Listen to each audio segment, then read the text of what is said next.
Jadi kawasan ini kawasan yang besar, tentu ini merupakan ya karya seni budaya bangsa kita pada masa itu yang patut dibanggakan. Dan umur candi ini bahkan sekitar 200 tahun sebelum Candi Borobudur yang sangat terkenal itu. Ini sebagai kompleks percandian agama Buddha yang tertua di Pulau Jawa. Kita belum bicara seluruh Indonesia, tapi di Pulau Jawa saja sudah tertua. Candi ini seperti jelas dari identifikasi ciri-cirinya dan sebagainya itu menunjukkan ciri agama Buddha Mahayana.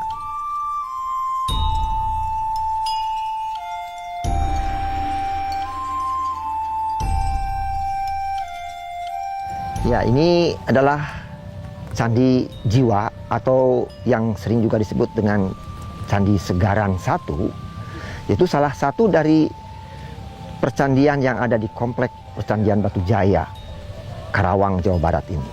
Nah, candi ini terbuat dari bata dan candi ini berasal dari masa Kerajaan Tarumanagara. Bukti bahwa candi ini adalah candi agama Buddha, kita masih menemukan di bagian sisa bangunan ini yang hanya bagian kakinya itu, yaitu apa?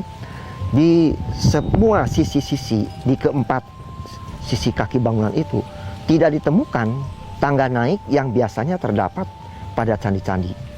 Nah, jadi candi ini dengan demikian tidak untuk dinaiki.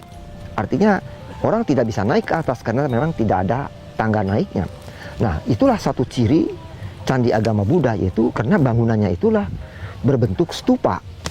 Jadi ada stupa-stupa yang memang tidak perlu dinaiki, tetapi bahkan hanya dilakukan upacara-upacara agamanya itu melalui pradaksina, yaitu mengelilingi candi itu.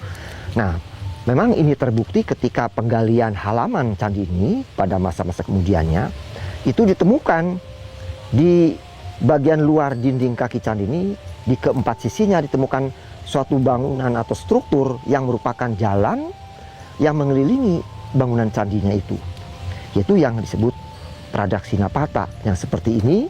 Nah, jadi ada lintasan atau jalan di sekeliling kaki candi itu selebar sekitar hampir 2 meter, 1,5 meter lebih itu, hampir 2 meter. Nah, ini yang merupakan Pradakshinapata, jadi jalan untuk melakukan pradaksina.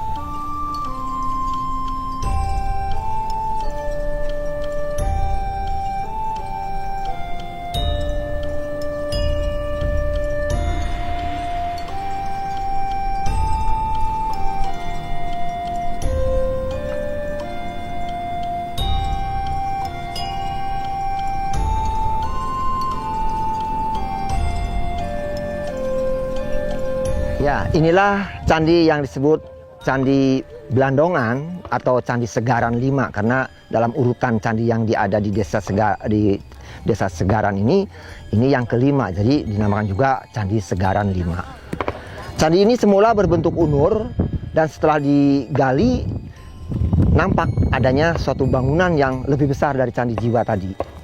Nah, candi ini ternyata mempunyai struktur yang berbeda karena candi ini mempunyai tangga naik, artinya bisa dinaiki orang ke atas candi itu di keempat sisi-sisinya. Ya, ini adalah bagian dari badan candi yang berupa relung. Relung itu satu ceruk ya, yang di atasnya ada atapnya, sebetulnya ada bagian penutupnya, tapi ini kan masih segi 4 kubus, kemudian digali seolah dibongkar, dibuat cerukan untuk menempatkan arca. Dan ini ada 4 sisi, dan keempat-empatnya ini mestinya berisi arca Buddha dalam berbagai tingkatan itu. Nah, itu sebabnya maka ini ruangannya besar, tentunya arcanya besar, dan pemujaan untuk tiap sisi itu dewa Buddhanya berbeda-beda. Gitu.